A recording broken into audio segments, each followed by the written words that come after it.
예, 여러분 안녕하십니까? 빠박쌤이에요.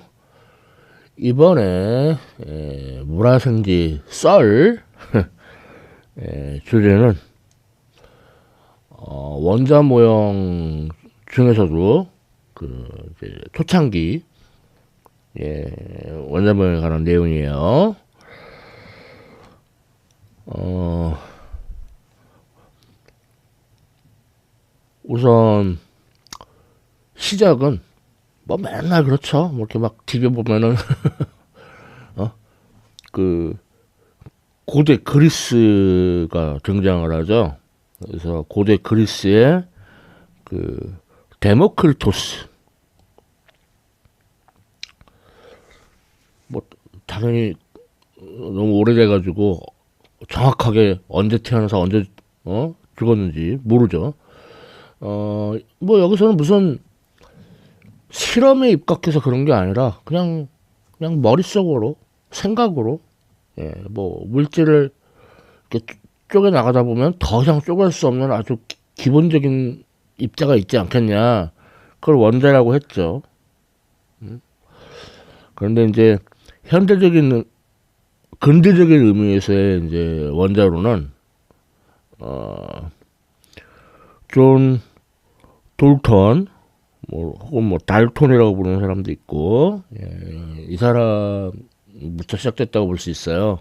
그러니까 뭐 화학에서 뭐 배수비례의 법칙이라던가 일정 성분비의 법칙이라던가 그런 거로부터 원자라는 게 있어야 설명이 잘 된다라는 거죠. 그래서 고대 원자론, 근대 원자론. 자, 그래서 이제 여기서부터 이제 본격적으로 이제 들어가기 시작한 게 이제 톰슨의 원자 모형인데, 톰슨은 음극선을 이용해서 많은 실험을 했습니다. 그래서 그러니까 어떤 유리관이 있는데, 이 유리관에서 이제 공기를 되게 많이 뽑아요. 그러니까 진공에 가깝게.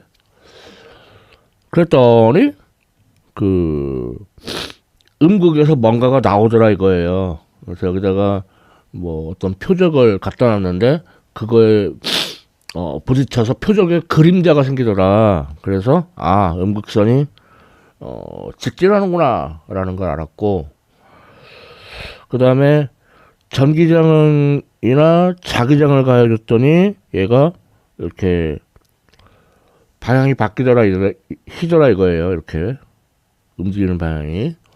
이걸로 봤을 때 음전화라는 걸 알 수가 있어요. 그리고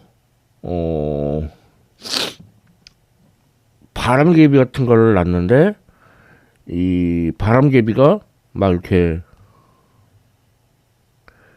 뱅글뱅글 돌아요. 그 얘기는 이 음극선이 어떤 질량을 갖고 있다는 거죠. 그래서 음전화이고 질량도 갖고 있고, 그래서 그 입자를 전자, 일렉트론이라고 이제 명명을 한 거죠. 톰슨은 단순히 전자만 발견한 거여서 끝나지 않고 뭐까지 했냐면 전자의 비전화를 측정하는 실험을 했어요. 비전화라는 거는 이제 전화량과 질량의 비율을 말하는데, 그래서 뭐 이런 식으로 그 전기장애에서 쉰단 말이에요. 그러면은 여기서 그 수평으로 간 거리를 x라고 그러고 수직으로 간 거리를 y라고 하면은 x 방향으로는 등속 운동하고 y 방향으로는 전기장에 의해서 그러니까 가속도가 n분의 전자의 전하량 전기장 이렇게 등가속도 운동을 하게 된단 말이에요. 그래서 이걸 이용을 해가지고 비전화를 뭐 예를 들어 2x제곱분의 2배의 v제곱 y 뭐 이런 식으로 식으로 이끌어내가지고 비전화 측정하는 것까지 했어요. 근데 이게 톰슨의 최선이에요. 이제 그 다음에 이제 누가 나오냐면은 밀리컨. 그래서 밀리컨의 기름방울 실험이 나옵니다. 그래서 다른 말로는 이제 유적 실험이라고도 하는데, 그러니까 유적은 무슨 고대 유적 아니야. 기름 유자에 방울 적자예요. 그래서 이렇게 전극 안에 기름방울을 놨는데, 그러면 이제 기름방울의 이제 무게, 중력이 아래로 작용하고, 그 다음에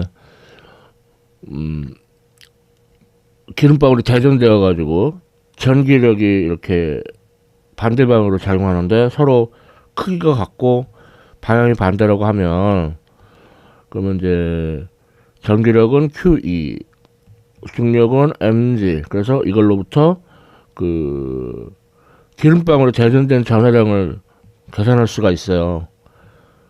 근데 해봤더니 자꾸 어떤 값에 정수배로 주어지더라 이거예요. 그런데 이제 이 값이 그 어떤 값, 그게 바로 전자의 전해량이라는 거죠.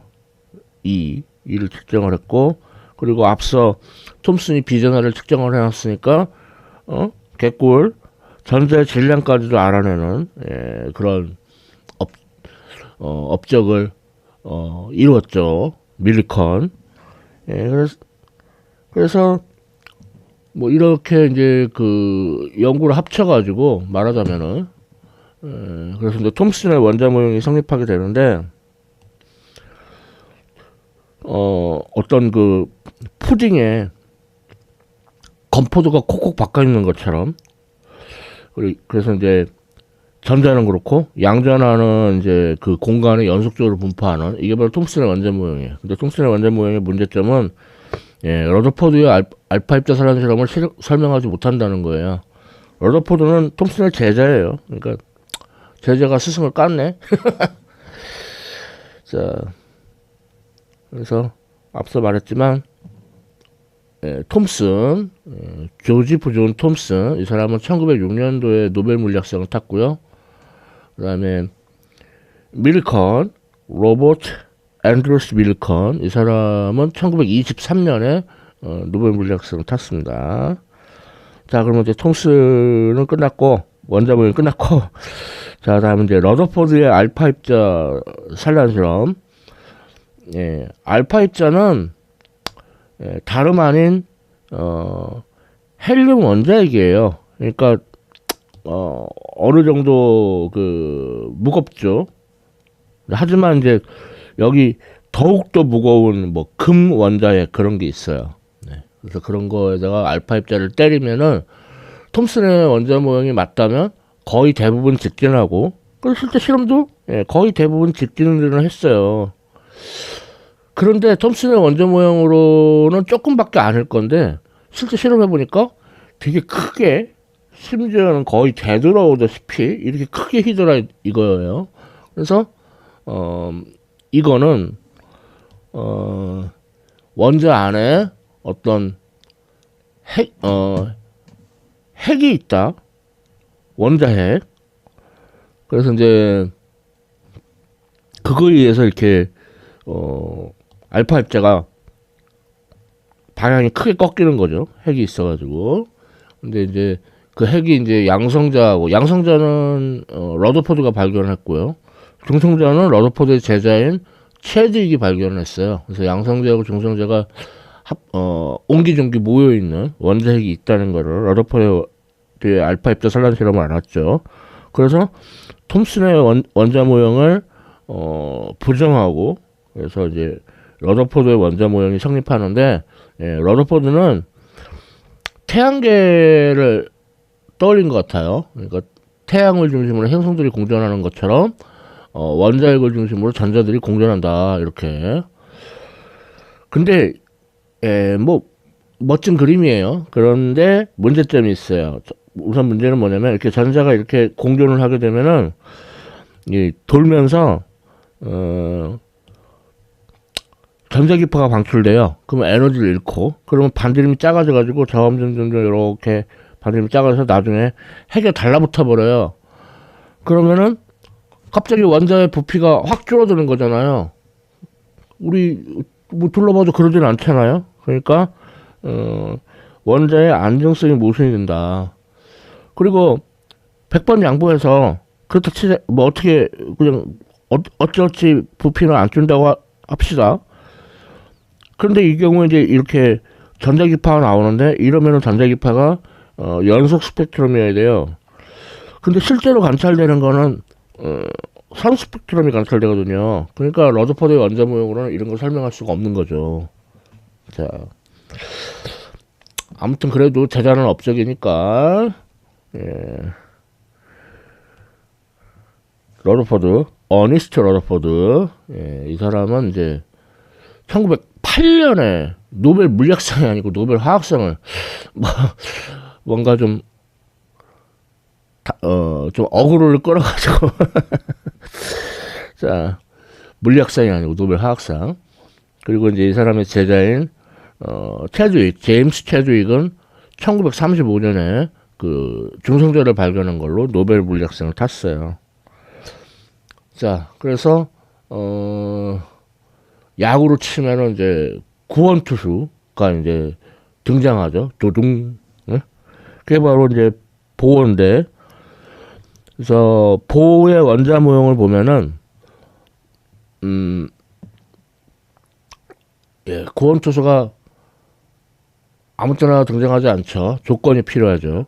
그래서 조건이 두 개인데 첫 번째는 이거를 이제 양자 조건이라고 그래요. 그래서 그 어떤 그 궤도에서는 정확히 모르겠지만 그 궤도를 계속 유지하고 계속해서 뱅글뱅글 돈다 이거예요. 근데 나중에 이제 그 드브로이라는 사람이 이제 물질파, 그러니까 전자가 입자인데 파동으로서의 성질을 갖는다. 그래서 이제 여기서 전자가 파동처럼 해가지고 여기서 이렇게 뭐 이렇게 오르락내리락 오르락내리락 이렇게 오르락내리락 이런 식으로 정상파를 이루면 이 궤도를 유지한다 이거예요. 좀 억지죠? 억지. 응? 그러면 이제 요 반지름을 R이라고 그러면은 둘레는 2파이 R. 근데 이게 정상파 파장의 정수배다. 그러니까 얘는 이 그림은 그러니까 정수가 3인 경우의 그림이에요. 근데 여기서 드브로의 물질파 파장이 운동량분의 플랑크 상수. 그래서 예, 보통 이제 2파이R MV는 NH 이렇게를 쓰죠. 보통. 그런데 이제 여기서 그 운동량 곱하기 이 반지름을 이걸 각운동량이라고 그래요. 그러니까 각운동량 L은 플랑크 상수를 2파이로 나눈 것의 정수배. 근데 플랑크 상수를 2파이로 나눈 거를 H바라고 나타내거든요. 아무튼 그래서 보호의 양자 조건을 따지고 보면은 전자의 각운동량이 양자화되어 있다는 거예요. 자, 그 다음에 보호의 원자 모형의 두 번째 조건은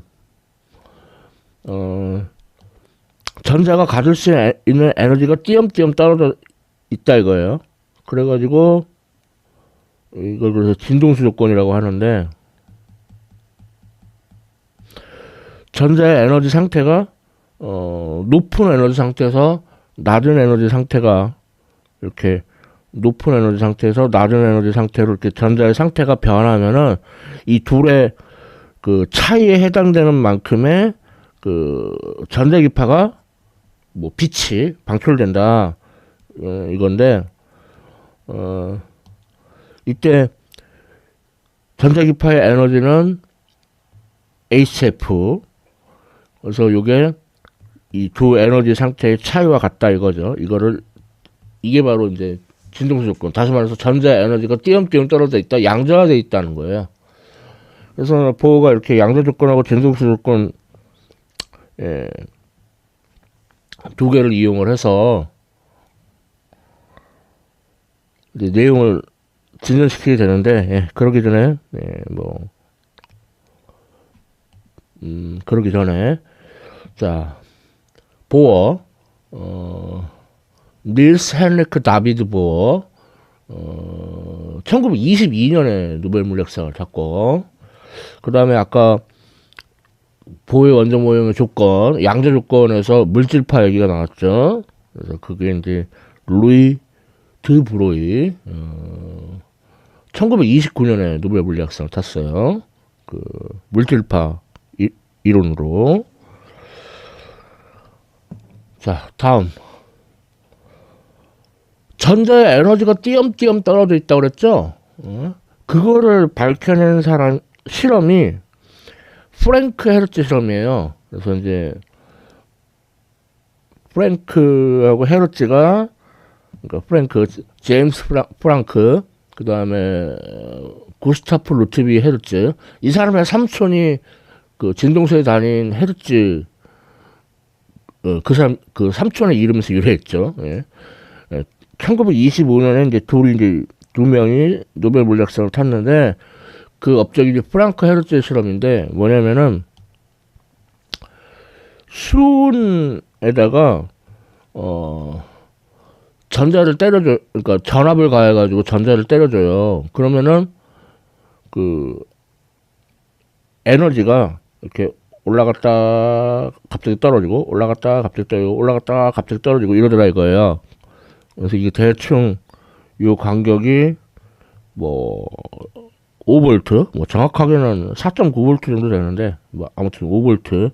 그래서 5V 간격으로 떨어져 있는 어떤 전자의 에너지 균이가 있다는 걸 밝혀낸 거죠. 그러니까 보호의 진동수 조건이 타당하다라는 걸 입증한 거죠. 그래서 그걸로 1925년 노벨 물리학상 탄 거예요. 보호 덕분인가? 뭐 다들 일종의 이제 콜라보레이션, 그렇죠? 보호와 드 브로이, 예, 프랑크, 헤르츠, 예, 이렇게 다 노벨 물리학상 탔어요. 자, 보호의 원자 모형 얘기 이제 마저 더 할게요. 예, 그래서 그러니까 보호의 원자 모형으로는 이제 수소 원자가 거의 최선인데, 아무튼 그 수소 원자에서 그 전자가 이제 뱅글뱅글 도니까 구심력이 필요한데, 전기력이 구심력 역할을 한다 이거예요. 그래서 이제 그 전기력, 예, 비례 상수는 뭐 예를 들어 4파의 에플론 제로분의 1, 그리고 그 전자의 전하량과 양성자의 전하량, 예, 둘이 이제 하나는 양전하, 하나는 음전하지만 크기는 같죠. 그래서 그 각각의 크기의 제곱에 비례하고, 그러니까 각각의 크기에 비례하고, 그 다음에 둘 사이의 거리에 제곱에 반비례한다. 그래서 이게 고심력이 됩니다. 전자의 질량 곱하기 R분의 V제곱. 그래서 이게 첫 번째 식. 두 번째 식은 아까 그 보호의 원자 모형 조건 중에 그 양자 조건, E-파이R MV는 NH. 그래서 이 둘을 연립을 해보면은 뭐가 얻어지냐면은 반지름이 n의 제곱에 비례한다는 결과가 얻어져요.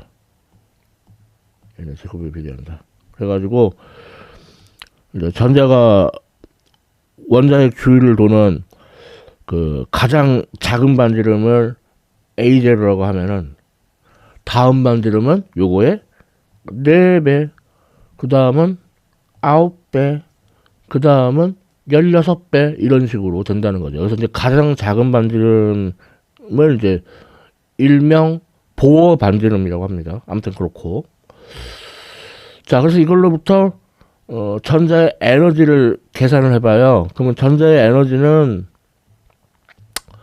운동 에너지가 있고 포텐셜 에너지, 정확하게는 전기 포텐셜 에너지가 있단 말이에요.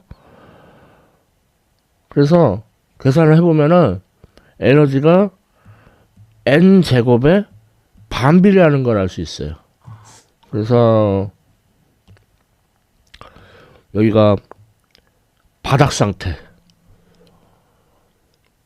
그래서 이제 여기가 이제 무한대로 들뜬 상태.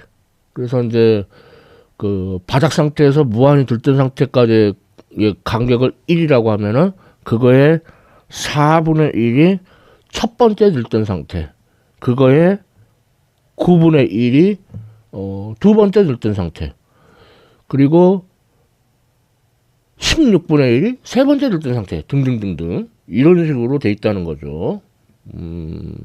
뭔가 좀 심오해, 그죠? 그래서 이거를 이용해서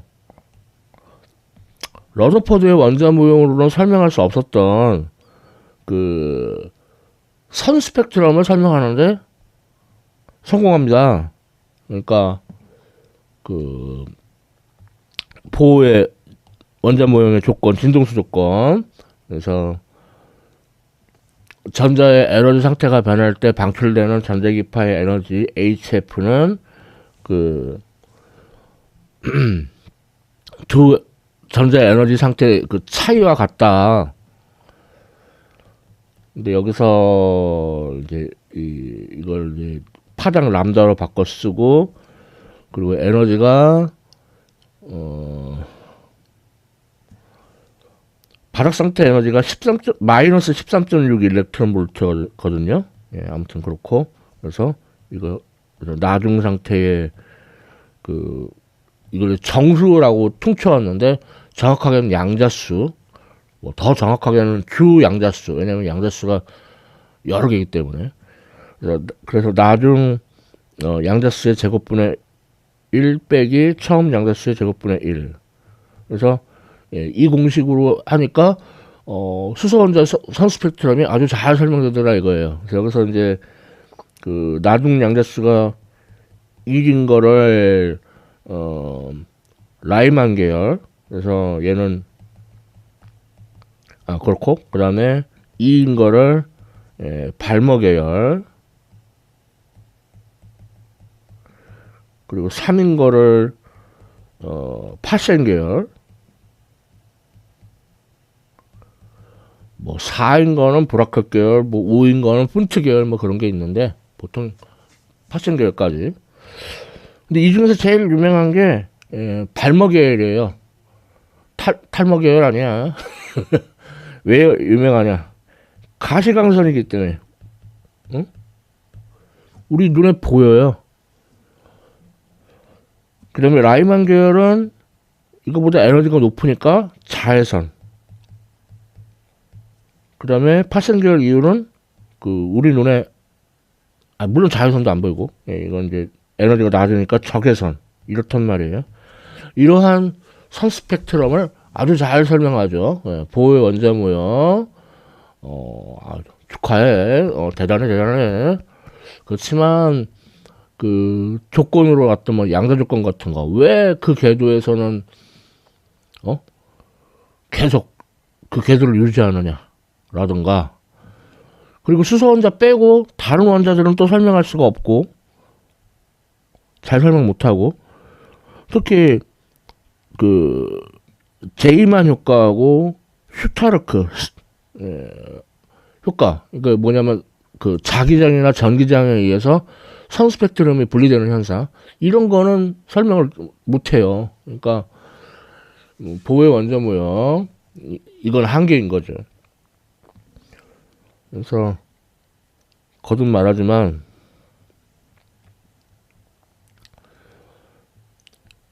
선 스펙트럼 전체적인 거는 잘 설명하는 편인데, 뭐 전기장이나 자기장을 가해주면은 이게 선이 한 개인 줄 알았는데 막 이렇게 뭐 3개, 5개 뭐 이런 식으로 막 여러 개로 늘어나요. 자기장에서 분리되는 거는 제이만 효과, 전기장에서 분리되는 거는 슈타르크 효과. 그러니까 이런 거는 보호의 원자 모형으로는 뭐 손도 못 댑니다. 자, 마지막으로,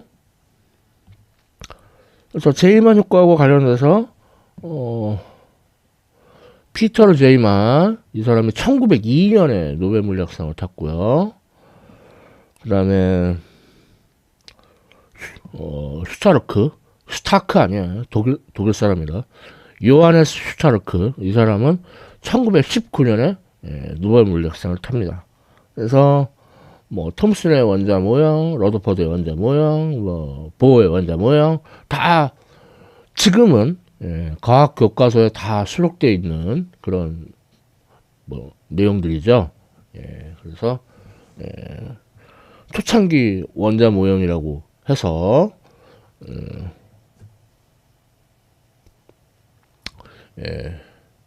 빠박쌤의 물화생지 썰 초창기 원자 모형을 주제로 해서 우리 이제 알아봤습니다. 예, 어떻게 도움이 되었나 모르겠네요.